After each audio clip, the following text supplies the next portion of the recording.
Boa tarde, alunos do Medcel que nos acompanham no estúdio aqui em São Paulo e em todo o Brasil pela internet.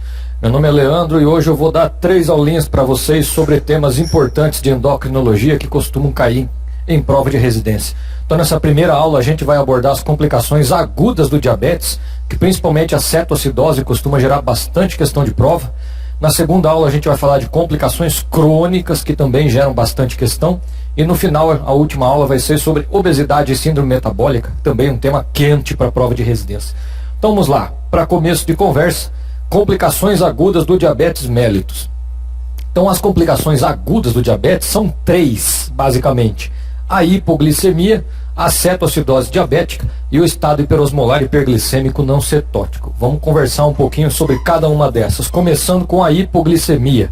Hipoglicemia é uma complicação aguda importante e é considerada a maior barreira ao controle glicêmico adequado em boa parte dos pacientes. Tem muitos pacientes que a gente quer obter um controle glicêmico bom, manter a glicada dele abaixo de 7 para prevenir complicações. Para isso a gente vai aumentando remédio, mas muitas vezes a gente esbarra nisso aqui. A hora que começa a aumentar muito a medicação, o paciente começa a fazer hipoglicemias e às vezes a gente tem que voltar um pouco atrás no nosso controle.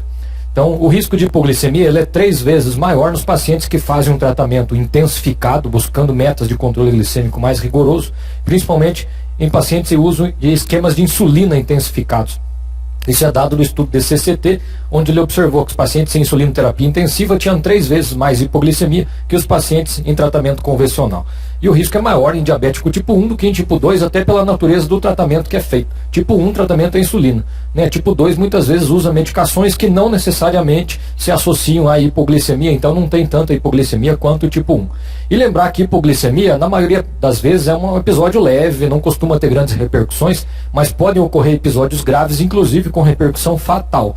2 a 4% mais ou menos dos óbitos em diabéticos se devem à hipoglicemia. Então pode matar. Cuidado com a hipoglicemia. 90% dos usuários de insulina vão ter uma hipoglicemia de vez em quando. Isso é um fato da vida para quem toma insulina. Então como que a gente reconhece a hipoglicemia? O ideal sempre é seguir a nossa velha e conhecida tríade de Whipple. A tríade de Whipple estabelece 3 critérios que o paciente deve apresentar para que a gente confirme hipoglicemia acima de qualquer sombra de dúvida. Então, quais são esses 3 critérios? 1. Glicemia medida menor que 70 mg por decilitro. Então, é abaixo de 70 que a gente considera hipoglicemia em pessoas que têm diabetes. Vejam bem, hipoglicemia em diabéticos a gente está falando aqui. Sintomas compatíveis é o segundo critério. Já vamos ver quais sintomas são esses. E o terceiro critério é a melhora dos sintomas após a reposição de carboidratos, no caso de glicose. Então essa é a tríade de Whipple. Se o paciente tiver esses 3 critérios, ele tem hipoglicemia com certeza. A diferença disso aqui para não diabéticos é o valor da glicemia. Em não diabéticos, a gente considera a hipoglicemia com valor mais baixo. Pessoas normais, principalmente mulher, jovem, magrinha, muitas vezes pode ter valor de glicemia em torno de 60, 60 e pouco, e isso ser perfeitamente normal, não representa doença. Então em não diabéticos a gente diagnostica hipoglicemia quando o nível glicêmico está abaixo de 50 ou abaixo de 45, dependendo de onde vocês lerem. Tá bom? Mas é o valor considerado para diagnóstico de hipoglicemia é mais baixo em não diabéticos. E os outros componentes são o mesmo, sintoma compatível e melhora com a reposição de glicose. Quanto às causas de hipoglicemia é muito mais frequente em diabéticos do que em não diabéticos. Então, 90% ou mais dos casos de hipoglicemia que vocês vão ver na prática clínica ocorrem em diabéticos que estão recebendo uma medicação que provoca hipoglicemia. Essa é a maior causa. Então, as medicações que causam hipoglicemia são 3, as sulfonilureias, a insulina e as glinidas. Tá? Então, se o paciente está usando alguma dessas medicações, ele está sob risco de hipoglicemia. Especialmente se ele mudar alguma coisa nos seus hábitos de vida, atrasar o horário da refeição, comer menos que o normal, fizer muito exercício naquele dia e não suplementar carboidrato, isso colabora para aumentar seu risco de hipoglicemia. E no paciente que começa a apresentar hipoglicemias de repetição, hoje uma hipoglicemia, amanhã outra, depois de amanhã mais uma, num paciente que antes não tinha hipoglicemia e não mudou a medicação, não mudou o hábito de vida, a gente sempre deve checar função renal, tá? Porque a doença renal crônica é mais comum no diabético e pode aumentar muito a meia-vida dessas medicações e aumentar o risco de hipoglicemias graves pelo tratamento do diabetes. Então, suspeitar de doença renal crônica, sempre é bom conferir a creatinina do paciente nessa situação. Outras possibilidades menos comuns, né, hepatopatia, insuficiência hepática, né, síndromes desabsortivas, que também podem colaborar para a hipoglicemia, mas são bem menos frequentes. Quanto a pacientes não diabéticos, em não diabéticos a hipoglicemia é uma ocorrência extremamente rara, tá? Então, são poucas as doenças que causam hipoglicemia em não diabéticos. Em crianças, o mais comum é ser algum defeito enzimático congênito, muitas vezes galactose, né, problemas, distúrbios lá do metabolismo da galactose, que eu esqueci o nome agora, nesidioblastose, que é uma hiperplasia das células beta pancreáticas, pode ser congênita.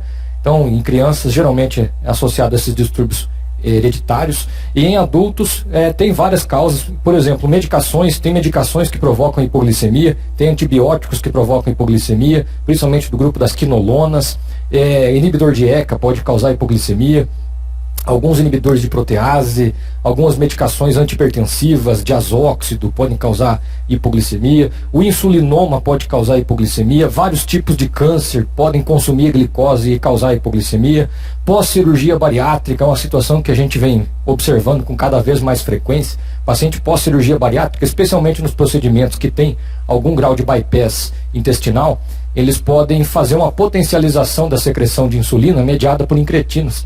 E também o desvio do intestino também pode fazer com que o carboidrato da refeição chegue muito rápido no ilho e possa causar uma secreção excessiva de insulina em resposta àquela refeição. Então, muitas vezes, pós-cirurgia bariátrica, a gente observa hipoglicemias pós-prandiais, bastante frequente. E, finalmente, uma causa aqui de hipoglicemia idiopática, mais comum em mulheres, que é a hipoglicemia reativa, que é a mulher magrinha que come doce e algumas horas depois de comer doce sofre uma hipoglicemia. Geralmente são mulheres que têm também uma secreção excessiva de insulina em resposta a uma carga de carboidrato. Pode causar hipoglicemias, mas geralmente são hipoglicemias leves. Tá, mas lembrar que em não diabéticos, hipoglicemia é uma coisa extremamente incomum. A imensa maioria dos casos de hipoglicemia ocorre em diabéticos devido ao tratamento que eles utilizam para baixar a glicose.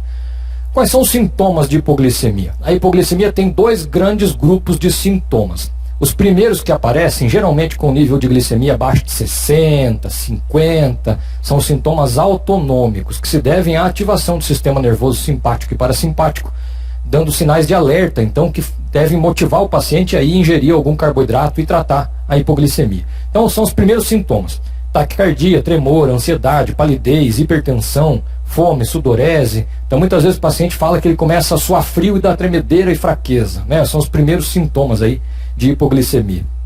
Se ele não tratar apropriadamente essa hipoglicemia nessa fase, então a glicemia continua caindo muitas vezes, e quando baixa menos que 50, 45, 40, aí o paciente pode passar a apresentar o segundo grupo de sintomas, que são os neuroglicopênicos. Então, numa fase já mais avançada da hipoglicemia, em que começa a faltar glicose para o córtex cerebral. E aí o indivíduo começa a ter sintomas, então, de disfunção cortical, confusão, fraqueza, alterações de comportamento, alteração visual, começa a ficar tudo, a vista escurecida, dor de cabeça, né? E nos casos mais graves ele evolui para letargia, torpor, convulsão, em alguns casos coma e finalmente óbito, se não for tratado a tempo. Então, sintomas autonômicos, depois neuroglicopênicos.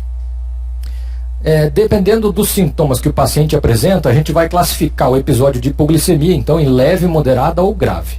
Leve é quando o indivíduo só tem sintomas autonômicos, sem nenhuma repercussão cortical, cerebral. Então, o indivíduo continua acordado e geralmente ele se trata sozinho e melhora após a ingestão de carboidratos. Então, ele mesmo se trata, não precisa da ajuda de terceiros.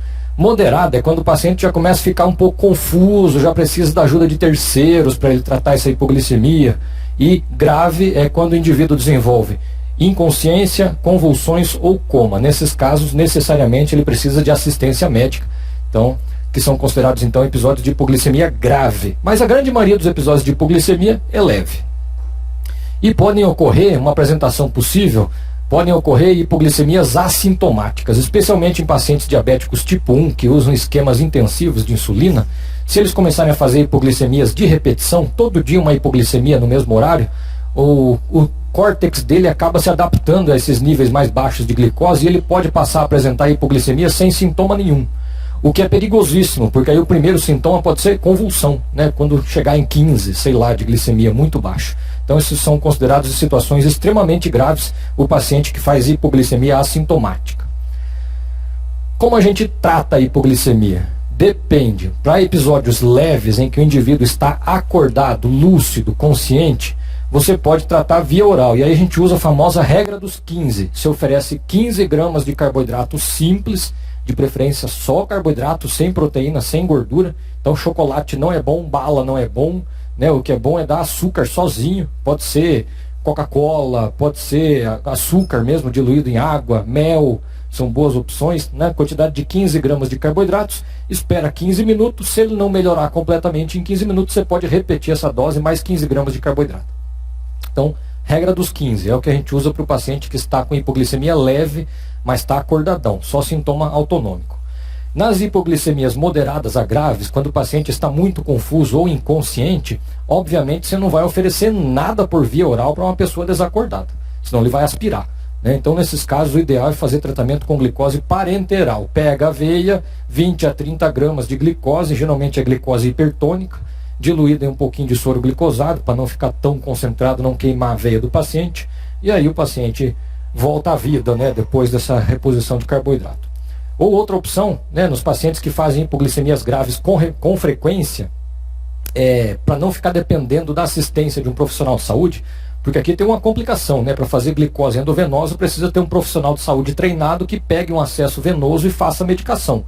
Então isso é meio complicado, depende de chegar no pronto-socorro ou chegar a ambulância na casa dele, o que pode demorar. Então, para pacientes que têm muito risco de hipoglicemia grave ou que fazem de repetição, uma alternativa é ter em casa ampolinha de glucagon, que é um hormônio hiperglicemiante que pode ser aplicado via subcutânea ou intramuscular. Então não precisa pegar veia. Então faz a hipoglicemia, aplica o glucagon intramuscular, o paciente dá aquela acordadinha, ele dá uma levantada na glicemia transitória durante alguns minutos, e a hora que ele melhora, ele acorda, oi, onde estou, quem sou eu? Aí vai lá e come um lanche para não refazer a hipoglicemia. Então dispensa a necessidade de atendimento médico de emergência. Então pode ser uma opção interessante. E tem ampolas de glucagon disponíveis no mercado para comprar e ter em casa. Os pais que têm criança diabética tipo 1, geralmente guardam um glucagon guardadinho na geladeira lá para esses casos aí, se for necessário. Então vamos lá, o que costuma cair com relação à hipoglicemia nas questões de prova de residência? Essa questãozinha aqui é do Paraná de 2012. Pergunta, a tríade de Whipple compõe-se de... Então é só a decoreba, né? É só conhecer aqueles 3 critérios da tríade de Whipple. Se vocês lembram, sintomas de hipoglicemia que melhoram com a administração de glicose, e glicemia inferior a 50, ele considerou nessa questão aqui, que na verdade é o valor que a gente usa de referência para não diabéticos. Em diabéticos, a gente considera a hipoglicemia com nível de glicemia abaixo de 70.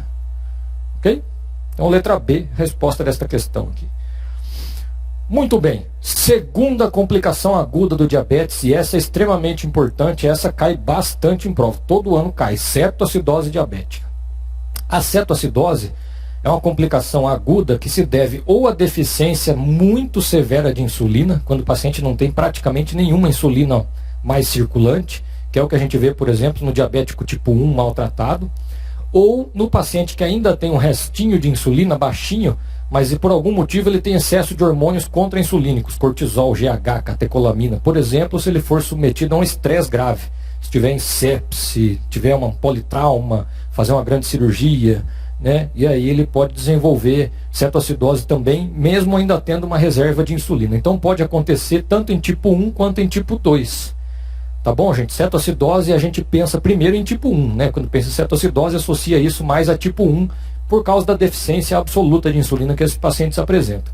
Mas o tipo 2 também pode desenvolver cetoacidose, desde que exposto a situações de estresse grave, que aí pode ter muito hormônio contra-insulínico e isso desencadear a síntese de corpos cetônicos. Então, o mecanismo chave, a fisiopatologia chave da cetoacidose é síntese aumentada de corpos cetônicos pelo fígado.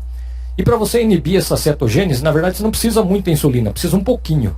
Por isso que é mais comum em quem tem tipo 1, que geralmente os pacientes com tipo 1 não tem nem esse pouquinho, né? Tem uma deficiência muito avançada de insulina. Ok? E aí o que acontece?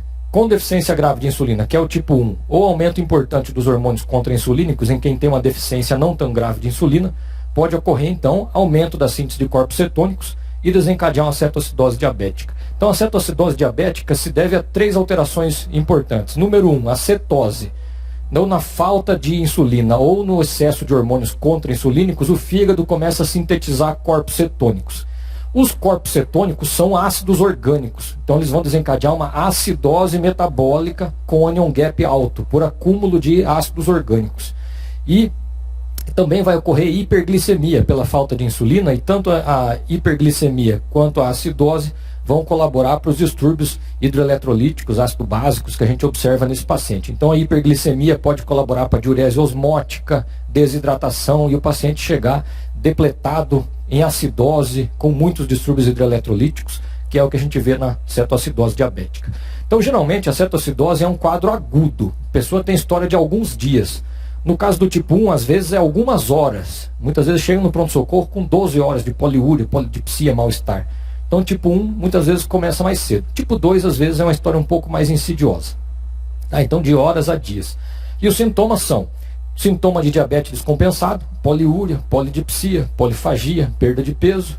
Além disso, do diabetes descompensado, outros sintomas associados à depressão e à acidose metabólica. Fadiga, mal-estar, dor abdominal. Muitas vezes a dor abdominal é a principal queixa do paciente, que tem muita relação com a acidose metabólica e com ilho paralítico, né, ilho metabólico. Vômitos podem ser uma apresentação importante. Taquipneia também relacionada à acidose, né? Então o paciente começa a fazer uma hiperventilação tentando compensar aquela acidose metabólica, chamada respiração de Kussmaul, né? Que são inspirações profundas e demoradas, né? Então o paciente faz uma respiração muito ampla e profunda, chama isso Kussmaul. Hálito cetônico, que é aquele cheirinho de maçã podre no hálito. Isso é bastante característico, mas é incomum, tá? São poucos pacientes que chegam realmente com aquele hálito cetônico lindo, é uma minoria. E muitas vezes, se ele tiver muito depletado, com muito distúrbio eletrolítico, pode chegar inclusive com alteração de nível de consciência, prostração, torpor, coma, em 10 a 20% dos casos, que são os casos mais graves, né? Muitas vezes que demoram mais para chegar e procurar atendimento. Então, a cetoacidose geralmente tem um fator precipitante, que é uma coisa que a gente sempre deve procurar na história. Então não fiquem satisfeitos em simplesmente diagnosticar que tem cetoacidose. Procurem qual foi o fator precipitante.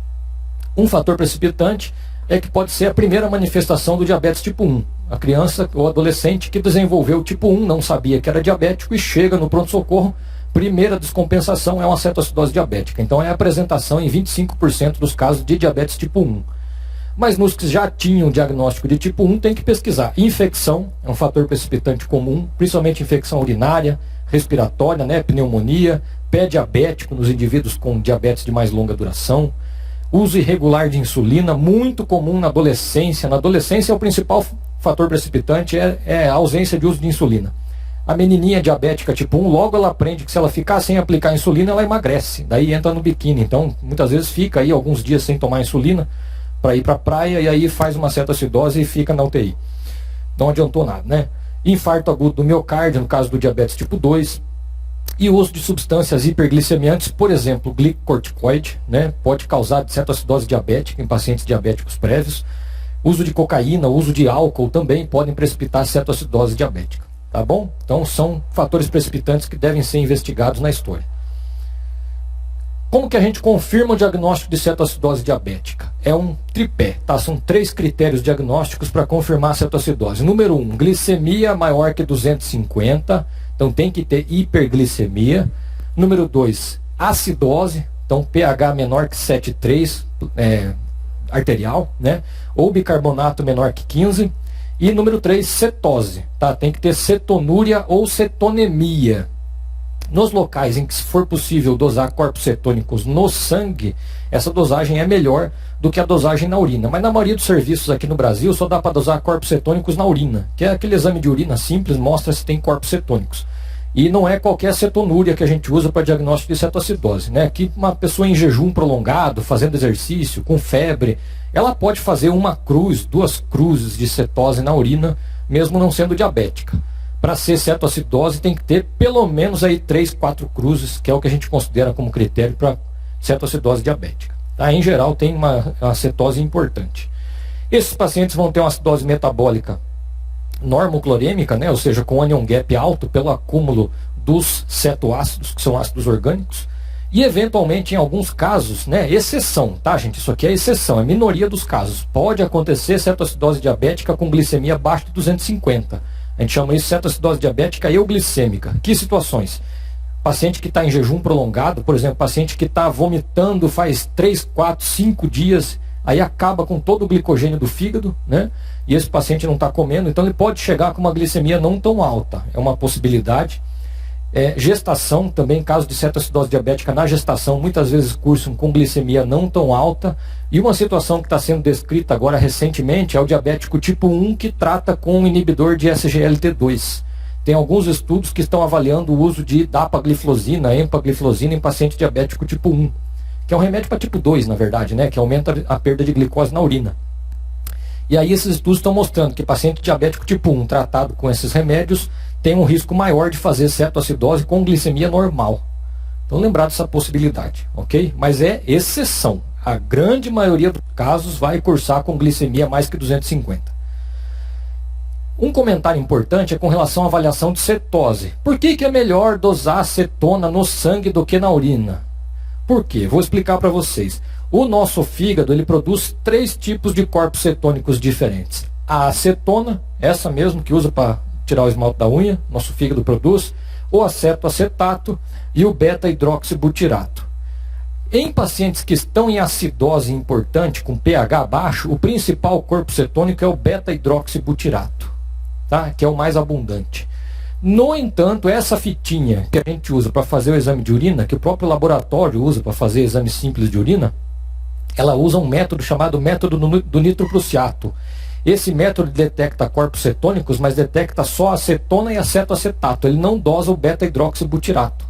Então ele só detecta 2 dos 3 corpos cetônicos. Por isso que é melhor se fazer a dosagem plasmática, que você avalia os 3. Então você tem uma avaliação mais fidedigna da quantidade de corpos cetônicos no sangue. Inclusive isso aqui é causa de pegadinha no tratamento da acidose diabética, tá? Da cetoacidose. Porque pode acontecer o seguinte, o paciente chega com uma cetonúria 2 cruzes, 3 cruzes, não tão alta, em acidose importante. Talvez porque a cetonúria não está tão alta, porque ele tem mais beta-hidroxibutirato que não é dosado. Então, na verdade, essa fitinha está dosando só acetona e acetoacetato, que não são tão abundantes quando o paciente está em acidose grave. Aí você começa a hidratar, dá insulina, trata o paciente, ele vai melhorando e à medida que melhora o pH, ele passa a produzir mais acetona e acetoacetato do que beta-hidroxibutirato. Aí você repete o examezinho de urina, a cetonúria aumentou. Então tem gente que muitas vezes interpreta isso como sendo piora da cetoacidose. Nossa, aumentou a cetonúria. Na verdade isso ocorre por mudança do pH, melhora do pH, e aí porque o corpo cetônico passa a ser outro, né? O corpo cetônico mais prevalente passa a ser outro, que é detectado pela fitinha da urina. Tá? Então isso é causa de pegadinha, né? Então o paciente melhorou clinicamente, melhorou o pH, melhorou a glicemia, mas piorou a cetonúria. Piorou só por mudança do tipo de corpo cetônico e do limite aqui de detecção do exame de urina, tá? Por isso, corpos cetônicos no sangue são mais confiáveis, dosagem acetonemia, mas não é qualquer serviço que tem disponível, então paciência, né? Algumas fórmulas úteis aqui para lembrar. Então, na avaliação da cetoacidose diabética, a gente geralmente tem que calcular isso aqui tudo. A osmolaridade efetiva, lembrando que a ureia não entra nessa conta, porque a ureia cruza livremente a membrana plasmática, portanto não tem efeito osmótico real. Então a gente calcula a osmolaridade efetiva, 2 vezes sódio mais a glicemia sobre 18. Normal, em torno de 285. O onion gap, todo mundo lembra, sódio menos cloro mais bicarbonato, normal menor que 8. E a gente tem que corrigir o sódio pela glicemia. Então, em pacientes que têm uma glicemia extremamente alta, 600, 800 de glicemia, a gente tem que também fazer uma correção do sódio. Então, para cada 100 de glicemia acima de 100, a gente tem que somar mais 1,6 no valor do sódio dosado para encontrar o sódio real do paciente. Tá? Tem uma correçãozinha aí que tem que fazer para avaliação do sódio nesses casos.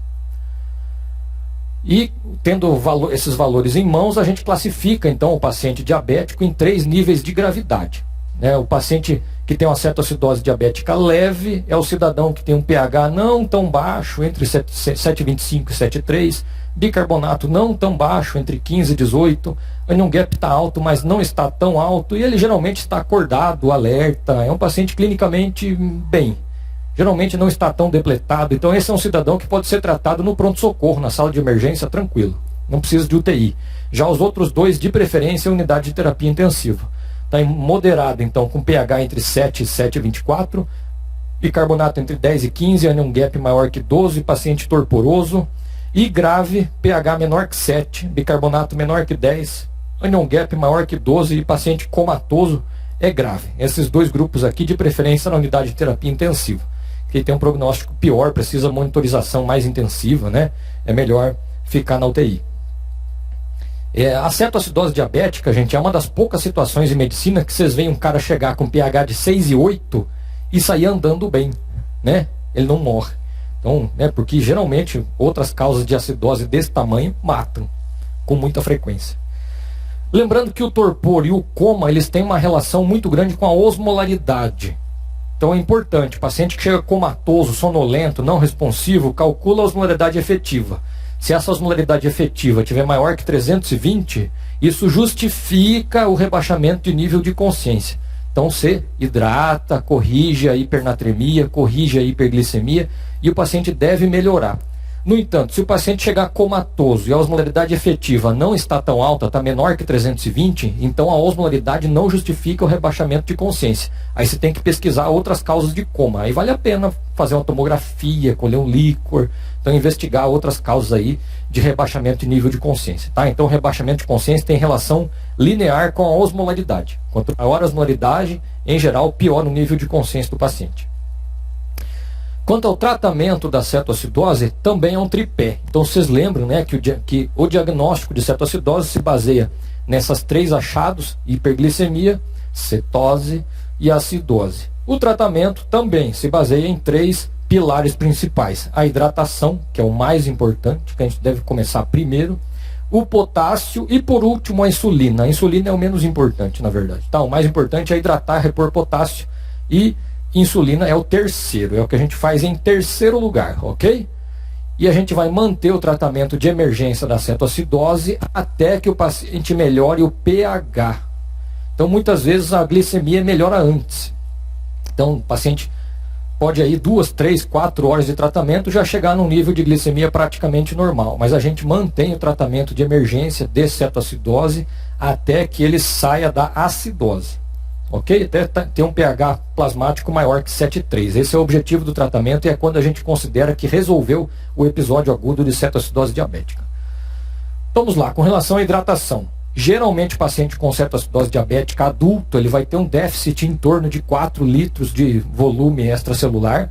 Então, por diurese aumentada, vômito, né? Então o paciente chega depletado, geralmente 2 a 6 litros de déficit. Então a primeira coisa que a gente deve fazer, suspeitou de cetoacidose, paciente diabético, com glicemia alta, poliúria, polidipsia. E além disso, sinais que sugerem cetoacidose: dor abdominal, vômito, rebaixamento de nível de consciência, respiração de Kussmaul. Então a gente pega uma veia calibrosa, abre o sorão fisiológico. Tá? 1 a 2 litros rápido na primeira hora, primeiras 2 horas em adultos, ou 20 ml por quilo em crianças. E depois a gente vai revendo, reavaliando e checando o que é que vai fazer depois, de acordo com o estado de hidratação e o nível de sódio plasmático. Vocês sabem que enquanto o paciente está depletado, né, a gente só vai infundir nele soro fisiológico, solução isotônica. Tá? Então soro fisiológico a 0,9%. A partir do momento que o paciente estiver hidratado, aí você vai escolher a solução de hidratação dependendo do nível de sódio plasmático. Então, se ele estiver com sódio normal ou baixo, você vai continuar com soro fisiológico 0,9%.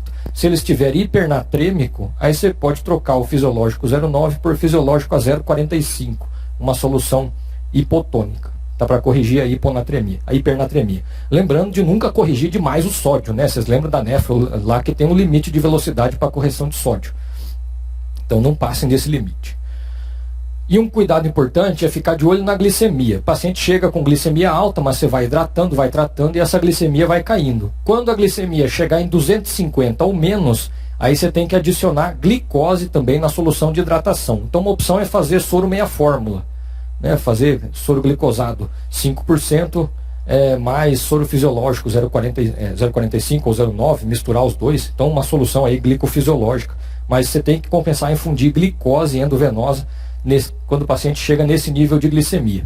Aí a enfermeira vai achar que você é louco, porque ela fala assim, nossa, mas o cara chegou com glicemia alta e o doutor vai infundir glicose? Vai sim, por quê? Porque você vai continuar esse tratamento de emergência até normalizar pH. E qual é o tratamento de emergência? A hidratação, potássio e insulina. Então se você continuar dando insulina para o cidadão com glicemia normal e não repor glicose, ele vai fazer uma bela hipoglicemia e você vai matá-lo de hipoglicemia. Então é por isso que tem que começar essa glicose quando chega nesse nível de glicemia, ok? Thank you.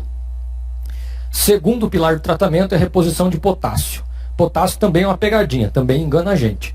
Paciente em geral, quando tem acetoacidose, ele costuma ter um déficit aí de 500, 600, 700 mEq de potássio corporal total. Por diurese, por vômito, né, tudo isso acaba expoliando o potássio. Mas quando ele chega no pronto-socorro, na avaliação inicial, no primeiro exame, assim que chegou no pronto-socorro, muitas vezes você vai dosar o potássio plasmático e está normal, ou às vezes até alto. Por quê? Porque ele está em acidose. Então a acidose, como vocês lembram, desvia o potássio, que é um íon intracelular, para o extracelular, desvia o potássio para o sangue. E aí pode ter uma elevação transitória da potassemia devido à acidose metabólica. E também devido à insulinopenia. Lembrar que a insulina ela ativa a bomba de sódio e potássio. Então infundir insulina faz o potássio entrar para dentro da célula. O inverso também é verdade. Quando o paciente tem uma deficiência grande de insulina, isso faz o potássio sair da célula e ir para o plasma. Então, às vezes, na chegada, o paciente tem um potássio normal alto e você pensa, bom, esse não tem deficiência. Tem sim. Então tem que ficar atento, porque conforme você vai hidratando e corrigindo a acidose, o potássio vai cair, vai voltar para dentro da célula. Por isso, uma recomendação importante, após aquele primeiro litro de soro fisiológico endovenoso que você fez rápido para hidratação, em todas as outras soluções de hidratação, você vai acrescentar reposição de potássio. Se ele tiver potássio normal, entre 3 e 3 e 5,5, você vai dar 20 a 30 mEq de potássio em cada litro de solução que for fazer na veia dele. Se o potássio está muito baixo, menor que 3 e 3, você vai dar uma concentração maior, de 40 a 60 mEq para cada litro de solução que você infundir na veia dele. E aqui um cuidado importante, se o paciente está com potássio menor que 3 e 3, você não deve administrar insulina, porque a insulina faz potássio entrar para dentro da célula. Então você der insulina para esse cara com potássio de 3 e 3, vai baixar para 2, ele vai fibrilar e vai morrer. Então aqui segura a insulina, repõe potássio, daqui a 1 hora reavalia, se subir para mais que 3 e 3, aí você pode iniciar a insulina. Mas não dê insulina com potássio menor que 3 e 3. E obviamente, se ele tiver um potássio maior que 5,5, agora você não vai dar potássio. Mas você vai repetir o exame daqui a 1 hora, daqui a 2 horas, e a tendência é, com a melhora do pH, com a melhora da acidose, o potássio cair, voltar para dentro da célula. Então tem que ficar de olho, né? Baixou de 5,5, começa a repor. Tranquilo? Então não esqueçam potássio. Potássio mata, hein? Se vocês não cuidarem do potássio, o paciente morre de hipopotassemia. E finalmente, então, o terceiro pilar do tratamento, que é a insulina, ok? Que tipo de insulina, que via e que dose? Então, lá, tipo de insulina é sempre insulina rápida. Não se usa insulina NPH, glargina, detemir, nada disso. Só insulina rápida. Pode ser a regular, que é mais barata, ou as ultra rápidas, eventualmente, lisprospart e glulizina. Só que para uso endovenoso, que é o que a gente vai preferir nos casos mais graves, fazer insulina EV, só é aprovada a regular. Tá bom? Em casos leves, criancinha, com caso leve, que não está tão depletada, né, uma cetoacidose leve, você pode eventualmente até tratar com insulina subcutânea, lisprospart, glulizina, mas é casos leves, tá? Na maioria dos casos você vai precisar fazer insulina endovenosa, e aí de preferência é regular em bomba de infusão contínua. Então arruma um aparelho desse, ou quando não tem um aparelho desse, você está lascado, né? Aí você tem que arrumar um microgota e ficar contando os gotinhos para dar mais ou menos aquilo. Mas de preferência um treco desse, né? Uma bomba de infusão contínua. Você vai fazer inicialmente um bolos de 0,15 unidades por quilo de insulina regular, e depois iniciar uma infusão de 0,1 unidades por quilo por hora de insulina regular. Então divide o peso do paciente por 10. Paciente 70 quilos, 7 unidades de regular por hora. Começa essa infusão aí. E depois se reavalia. Dali a 1 hora, você vai ver o quanto caiu a glicemia. O esperado é que a glicemia caia mais ou menos 10% por hora, ou entre 50 a 80 miligramas por hora. Se caiu muito menos que isso, é porque o paciente tem uma resistência à insulina. Então é melhor se aumentar um pouquinho a velocidade de infusão. Geralmente a gente dobra, passa para 0,2 unidades por quilo.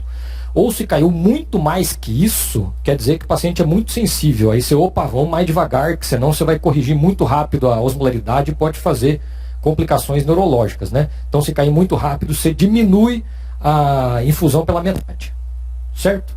E quando chegar em glicemia de 250, você também reduz a dose de insulina pela metade para não causar hipoglicemia e começa a infusão de glicose junto com a solução de hidratação. Um quarto componente do tratamento da cetoacidose, que às vezes é usado, é o bicarbonato. No entanto, o bicarbonato não deve ser usado de rotina. Apesar do paciente ter uma acidose metabólica horrorosa, às vezes chegar com pH de 6,8, 6,9, você pensar, meu Deus, vai morrer de acidose. Mas se hidratando um pouquinho, começando insulina, o pH melhora rápido. Então são poucos casos que realmente precisam de bicarbonato. E o bicarbonato não é isento de risco, gente. Quando você faz bicarbonato, você pode ter uma acidose paradoxal do sistema nervoso central, que o CO2 cruza para dentro da barreira hematoencefálica mais rápido do que o bicarbonato mesmo, né? Então isso pode piorar a acidose no sistema nervoso central e piorar o rebaixamento de consciência do paciente, desvia a curva de dissociação da hemoglobina, então o paciente pode fazer hipóxia tecidual e pode causar hipocalemia. A infusão rápida de bicarbonato faz o potássio voltar para dentro da célula, então pode ter hipocalemia grave, né? Então a gente tenta evitar o bicarbonato ao máximo. Em criança não usa nunca. Em adulto usa em raras situações. Então as indicações de usar bicarbonato em adulto com cetoacidose é aqueles pacientes que têm risco de vida pela acidose grave. Ele começa a fazer uma insuficiência cardíaca pela acidose. Então vai da avaliação clínica. Aí você faz bicarbonato. Mas são casos, exceções, tá? É a minoria dos casos. A sugestão da diretriz americana de diabetes é fazer com paciente adulto com pH entre 6,9 a 7,1, fazer uns 50 mEq de bicarbonato diluído em 200 ml de água destilada, e menos que 6,9, 100 mEq de bicarbonato diluído em 400 de água destilada em 2 horas. Essa aqui é a sugestão de dose, mas é a minoria dos casos. Geralmente bicarbonato não é necessário. Ó, que questãozinha bacana sobre cetoacidose. Eu vou ver se vocês conseguem matar essa charada aqui. Questão lá de Minas Gerais. Um paciente de 24 anos, conhecidamente diabético. Então ele não é diabético anônimo, né? Ele é conhecidamente diabético. Sabe aquela história do alcoólatra anônimo, né? Diz que não é bom ser alcoólatra anônimo, é melhor ser um cachaceiro conhecido. Então um paciente de 24 anos, conhecidamente diabético, é levado ao pronto-socorro devido a um mal-estar associado à poliúria há 2 dias. Encontra-se desidratado, com glicemia capilar de 540, PA de 120 por 80, taquicárdico 112 batimentos por minuto, taquipneico, frequência respiratória de 24 respirações por minuto, com incursões profundas, ou seja, está fazendo uma respiração de Kussmaul, né? Isso aí pode ser compensação da acidose metabólica.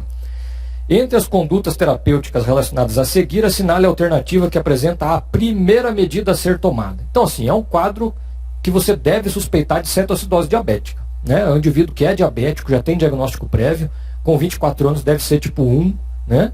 E ele tem, além da sinais de descompensação do diabetes, não é só poliúria, não é só depressão, ele também tem mal-estar, taquipneia, né? Então são sinais de acidose metabólica possível. Então aí tem que suspeitar de cetoacidose diabética, uma suspeita obrigatória. Então, sendo assim, qual a primeira medida a ser tomada? O negócio dessa questão aqui é pegadinha, é para fazer vocês marcarem que tem que hidratar e tem que fazer insulina. Só que nesse caso aqui, antes de você ter uma dosagem de potássio plasmático, você não deve dar insulina para o paciente. Se você suspeitou de cetoacidose diabética ou de estado hiperosmolar, não dê insulina antes de ver quanto está o potássio plasmático do paciente. Porque se der insulina e ele estiver com potássio menor que 3,3, você pode causar uma hipocalemia mais severa ainda e desencadear a fibrilação ventricular e morte.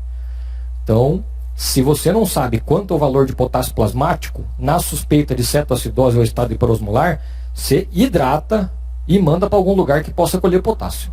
Tá? Então a resposta dessa questão é hidratação só.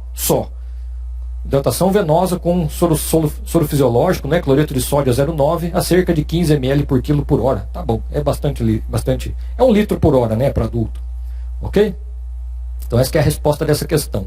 Então cuidado, gente, se você não sabe quanto está o potássio, vou falar mais uma vez, suspeita de cetoacidose ou estado hiperosmolar. Se você não sabe quanto é o potássio plasmático, não dê insulina. Ok? Hidrata e manda para algum lugar que possa avaliar a potassemia do paciente.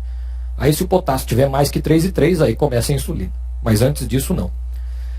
Quando que a gente considera que o paciente resolveu a cetoacidose diabética, saiu do episódio agudo de cetoacidose diabética? Quando ele atingir esses critérios aqui, principalmente pH, saiu da acidose metabólica, atingiu um pH mais que 7,3, considerado cetoacidose resolvida. Além disso, o anion gap, desculpa, aqui está errado, é menor que 12, está errado o sinal aqui, tá? Anion gap menor que 12, né? Bicarbonato maior que 18, ou seja, resolveu a acidose metabólica. E o paciente, né, também avaliação clínica, paciente bem bom estado geral, hidratado, acordado, alerta. Aí você considera que ele saiu da cetoacidose. E aí o que fazer? Curou a cetoacidose, saiu do episódio agudo, né, de descompensação aguda. E agora, o que fazer daqui para frente? Então é hora de suspender a insulina endovenosa que você está fazendo para tratamento da cetoacidose e introduzir ou reintroduzir tratamento de manutenção com insulina subcutânea. Esse paciente precisa de insulina, você não vai deixar ele embora para casa sem insulina subcutânea, né? Que é uma deficiência de insulina importante a ponto de fazer uma cetoacidose diabética. Então tem que ir para casa com insulina.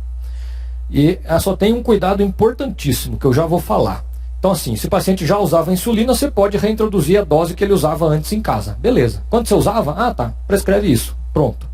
Se o paciente não usava insulina anteriormente, ou é um diabético tipo 1 que primo descompensou, né, descobriu o diabetes tipo 1 agora nessa cetoacidose, então aí você pode inventar um esquema de insulina para ele. Geralmente a gente faz assim, calcula 0,3, 0,5, 0,6 unidades por quilo por dia, tá? Para paciente mais magrinho, glicemia não tão alta, mais para 0,3, paciente gordão com mais resistência à insulina, com nível glicêmico mais alto, mais para 0,6, mas dentro dessa faixa, né, uma dose inicial, isso vai ser a dose total do dia, certo? É o tanto de unidades de insulina que vai usar no total durante as 24 horas. Aí esse tanto você distribui da seguinte maneira, 50%, 60% na forma de insulina basal, pode ser glargina uma vez por dia, detemira uma vez por dia,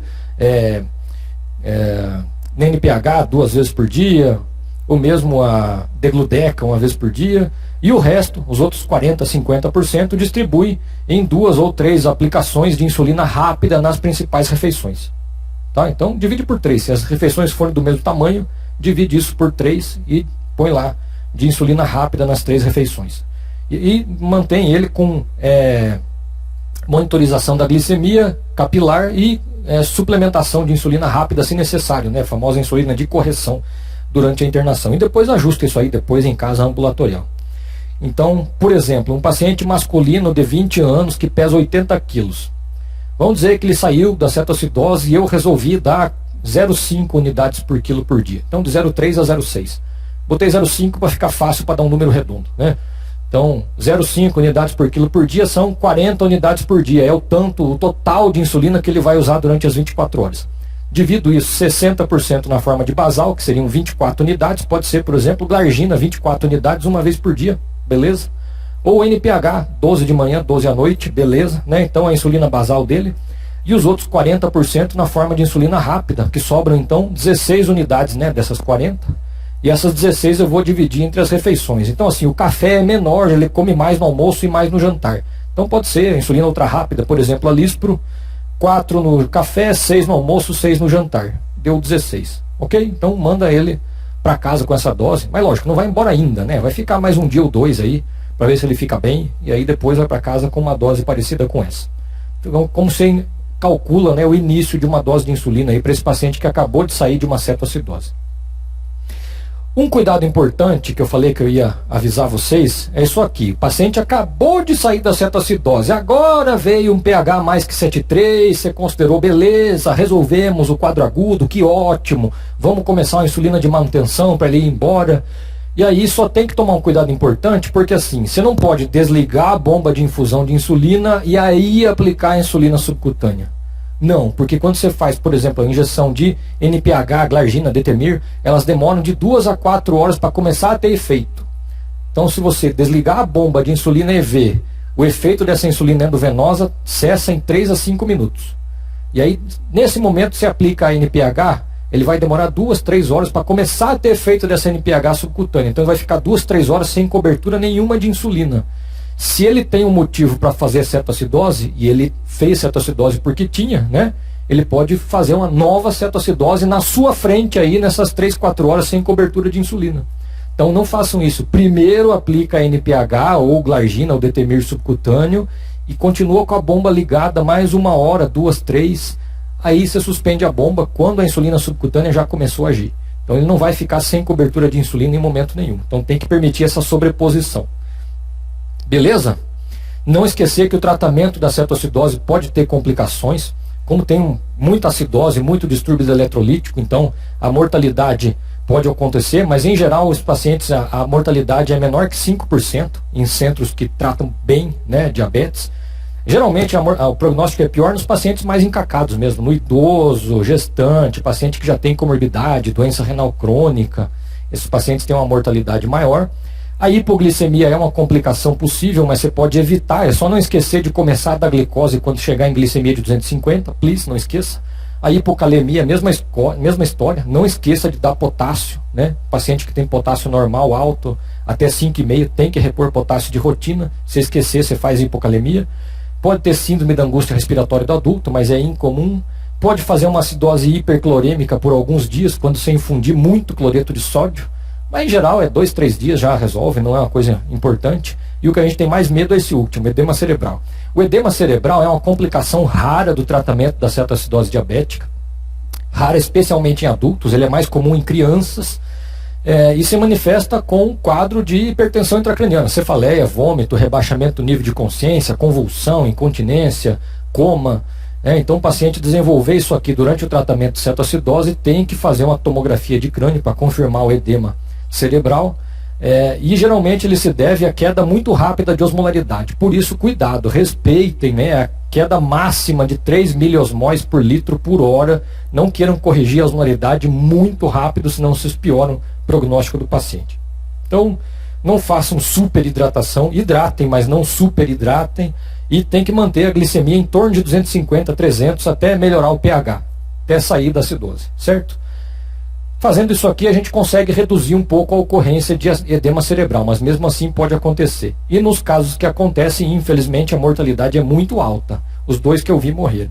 Então, 40 a 90% aí de mortalidade nos casos de edema cerebral como complicação do tratamento da cetoacidose. Então, fica atento, né, para essa possibilidade. Olha lá, isso é uma tomografia com edema cerebral. Vocês estão vendo aí, sumiu o ventrículo lateral, né? Sumiu o sulco cortical, não dá para ver. Então edema difuso, né, de todo o cérebro aí, que se deve à correção muito rápida da hiperosmolaridade. Ok? Vamos para a terceira complicação aguda do diabetes de hoje, que é o estado hiperosmolar e hiperglicêmico não cetótico. Quem inventou um nome desse tamanho, né? Filha da mãe. Estado hiperosmolar para os íntimos, tá?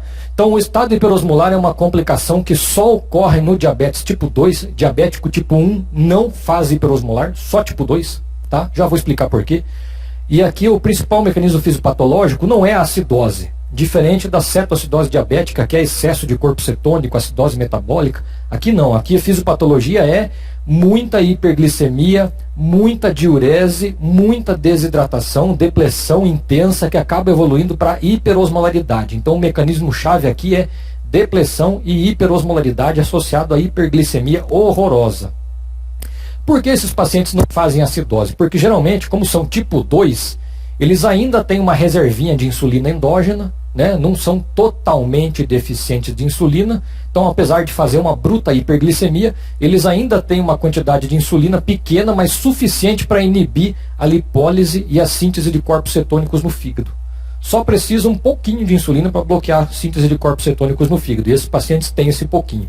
Então, eles não fazem acidose, não produzem corpos cetônicos, mas fazem muita hiperglicemia, depletam e aí evoluem com hiperosmolaridade e o escambau, né? Então, vamos lá, o estado hiperosmolar, a marca registrada, depressão braba. Esses pacientes geralmente chegam com déficit de até 10 litros de volume extracelular. Então, qual que é o paciente que faz estado hiperosmolar? Geralmente é o velhinho encacado que não tem acesso à água. Sequelado de AVC, sequela motora, rebaixamento de nível de consciência. Então, o paciente ele começa a ter hiperglicemia, e aí começa a fazer poliúria, e aí depleta, aí ele fica com sede, mas ele não consegue pedir ou não consegue alcançar a água, e isso vai piorando, piorando, ele vai depletando e ficando hiperosmolar. Então são pacientes que geralmente têm alguma restrição de acesso à água, eles depletam e não conseguem repor essa depleção. Então eles chegam muitas vezes no pronto-socorro com 3 semanas de história que estão urinando um monte, chega igual uma uva passa, o vô, né? Sequito, né?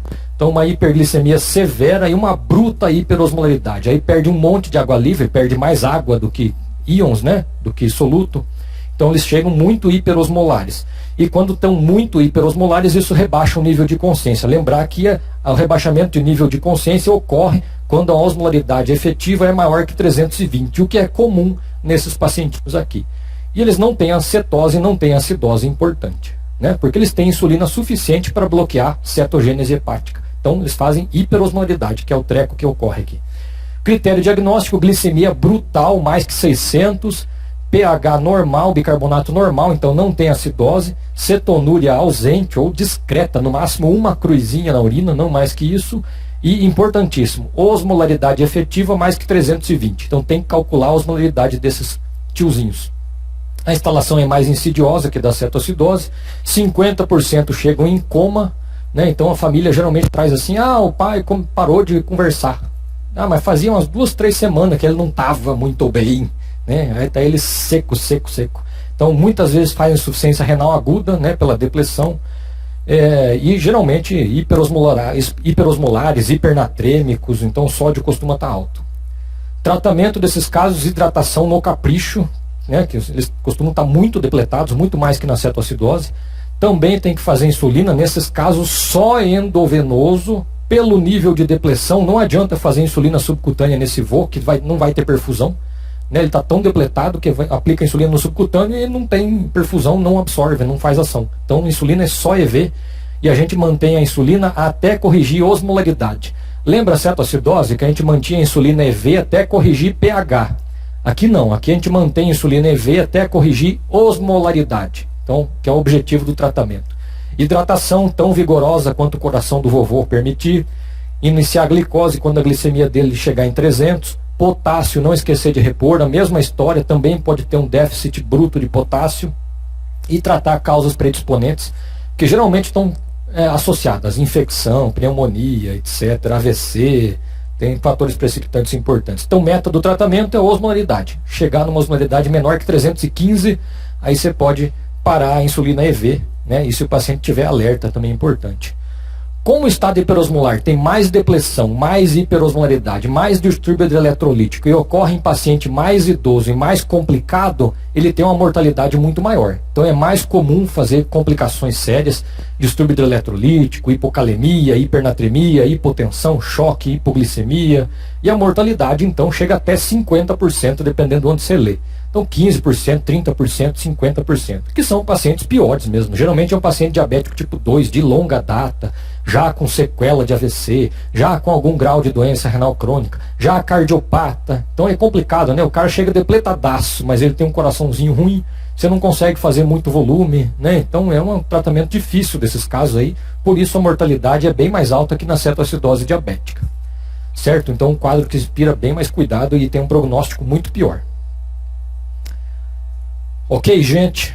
Então falamos aqui das 3 complicações agudas do diabetes: hipoglicemia, cetoacidose, estado hiperosmolar.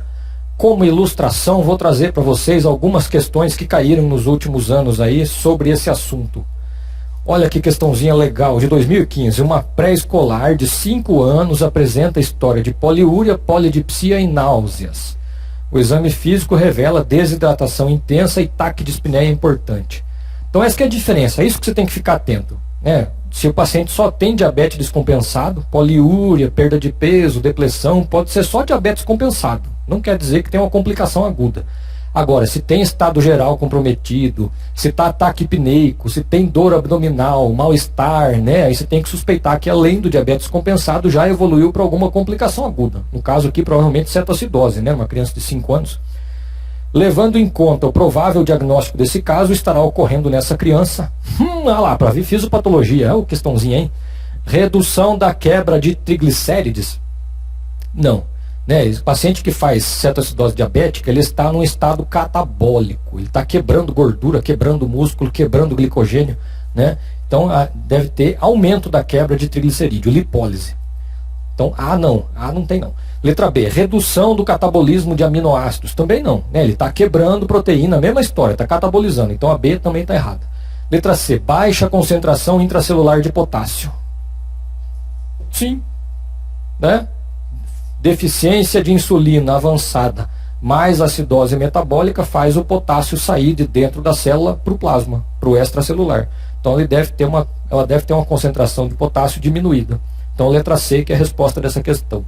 Obviamente ela não está incorporando glicose, deve estar hiperglicêmica por falta de insulina, e redução na concentração sérica de insulina e hiposmolaridade não. É mais fácil ela estar hiperosmolar, né? Ok? Então a resposta aqui é letra C. Questão de 2014 aqui de São Paulo. Um jovem de 17 anos é internado com quadro de cetoacidose diabética sem sinais de infecção. Então vai ver que não estava usando direito a insulina, né? Provavelmente. Inicia-se reposição volêmica com soro fisiológico e insulinoterapia em bomba de infusão contínua intravenosa. Após 5 horas ele está melhorando, ó, glicemia de 100, pH de 7,4. Cool! Saiu da cetoacidose, resolveu, né? pH normal. Bicarbonato sérico de 21, joinha, cetonemia positiva e cetonúria de 3 cruzes. A melhor opção terapêutica neste momento é. Então ele melhorou tudo, melhorou clinicamente, melhorou pH, melhorou bicarbonato, né? Só cetonúria, que ainda está importante. Eu já cantei a bola para vocês, né? Isso é pegadinha. Então o que deve fazer nesse momento? Reduzir a dose de infusão de insulina regular pela metade, associada à solução com destrose pelo risco de hipoglicemia. Não, você já está apto a suspender a glicose, a insulina endovenosa. Já saiu da cetoacidose, do episódio agudo. Então já vai transicionar para um tratamento de manutenção com insulina subcutânea. Então a A está errada. A B está muito errada, dobrar a velocidade de infusão de insulina porque ainda tem cetoácidos. Como eu expliquei para vocês, a cetonúria pode aumentar com a melhora da cetoacidose, devido ao perfil lá de ação daquela fitinha que detecta acetona na urina. Então, tem gente que vai marcar isso aqui, né? Letra C, realizar insulina regular subcutânea e manter insulina contínua intravenosa na metade da velocidade de infusão. Realizar dose de insulina regular subcutânea e cessar a infusão contínua intravenosa de insulina, que é a resposta dessa questão? Não é. Letra C, lembrar que tem que ter uma sobreposição, né? A hora que você vai suspender a insulina endovenosa, tem que primeiro aplicar a subcutânea, esperar mais umas 2 horinhas, aí você suspende a endovenosa para ter uma certa sobreposição. Então a resposta aqui é a letra C. 2015, lá do Rio Grande do Sul. Um homem de 25 anos, previamente rígido, chega à emergência com queixa de poliúria, polidipsia, emagrecimento, ou seja, diabetes compensado, né? Além disso, náuseas e vômitos, desidratado, taquipneico, hipotenso, taquicárdico e com hálito cetônico. Isso é uma cetoacidose, né? Tá fácil essa. Exames na chegada, glicemia de 480, potássio de 4,8, bicarbonato de 11, bastante baixo, EQU com glicosúria. Para quem não sabe, EQU é o exame de urina lá no Rio Grande do Sul, eles chamam de EQU, né? Aqui chama EAS, lá onde eu moro chama urina 1. Então, cada lugar chama de um jeito, né? Mas tem glicosúria e tem cetonúria e leucograma com 15 mil leucócitos. Em relação ao caso clínico, considere as seguintes afirmativas. Então vamos lá, vamos ver as afirmativas. Número 1, a antibiótico terapia de amplo espectro deve ser iniciada imediatamente? Para quê? Você viu algum foco infeccioso aí? Eu não vi. Então, não.